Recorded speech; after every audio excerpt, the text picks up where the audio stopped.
Kesehatan mental menjadi salah satu tantangan terbesar yang dihadapi generasi muda saat ini. Di tengah perkembangan teknologi yang semakin pesat, kita semakin mudah terhubung satu sama lain.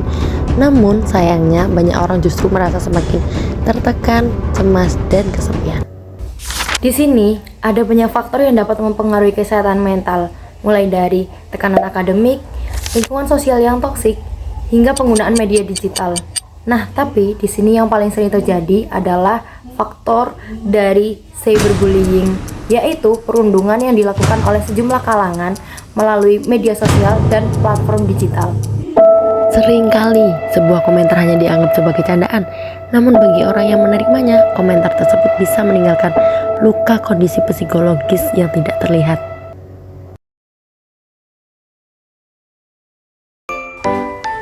Halo semua, perkenalkan nama saya Atta Firkinastiti dengan NRP 500-123-1121 dari Departemen Fisika. Pada video kali ini, saya akan menjelaskan bagaimana kasus Timothy Anugrah Saputra yang dapat menjadi refleksi terhadap penerapan nilai-nilai Pancasila di era digital saat ini, terutama dalam menghadapi kasus cyberbullying dan kesehatan mental untuk generasi muda. Bekerja setiap hari membuat hati muruk. Namaku Timothy, asalku dari Bandung. Timothy Anugrah Saputra merupakan seorang mahasiswa Universitas Udayana yang sempat menjadi sorotan publik. Kasus ini memicu banyak diskusi mengenai bullying, kesehatan mental, dan bagaimana media sosial seringkali menjadi tempat munculnya komentar-komentar yang kurang berempati. Menurut saya, kasus Timothy ini menunjukkan adanya kesenjangan antara nilai Pancasila dan realitas yang terjadi di lingkungan digital saat ini.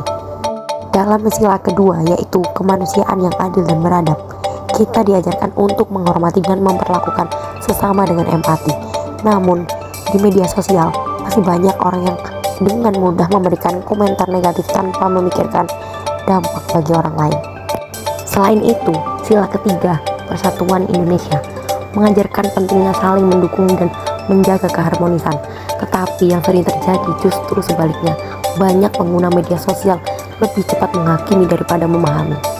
Sebagai generasi muda yang hidup berdampingan dengan media sosial, saya merasa kasus ini menjadi pengingat bahwa setiap kata yang kita tulis memiliki dampak bagi orang lain. Seringkali pelaku cyberbullying menganggap komentar hanya sebagai candaan atau bentuk ekspresi di media sosial. Namun tanpa disadari, komentar tersebut dapat memberikan tekanan psikologis yang berat bagi orang yang menerimanya.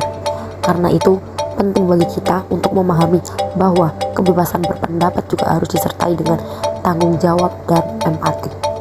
Dengan demikian, untuk mengurangi kasus serupa diperlukan upaya bersama melalui edukasi literasi digital, peningkatan kesadaran tentang kesehatan mental, serta pemanfaatan teknologi seperti AI untuk mendeteksi komentar yang mengandung cyberbullying. Namun, pada akhirnya perubahan terbesar tetap berasal dari diri kita sendiri, yaitu dengan lebih bijak dalam berkomentar dan lebih menghargai perasaan orang lain saat berinteraksi di ruang digital. Pada akhirnya, kasus ini mengingatkan kita bahwa cyberbullying bukan sekedar persoalan dunia maya, tetapi juga persoalan kemanusiaan. Melalui penerapan nilai-nilai Pancasila, terutama sikap saling menghargai dan saling peduli terhadap sesama, kita dapat menciptakan lingkungan digital yang lebih aman dan mendukung bagi generasi muda.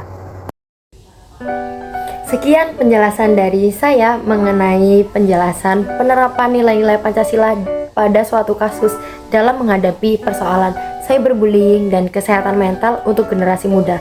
Saya ucapkan terima kasih atas perhatiannya dan sampai jumpa.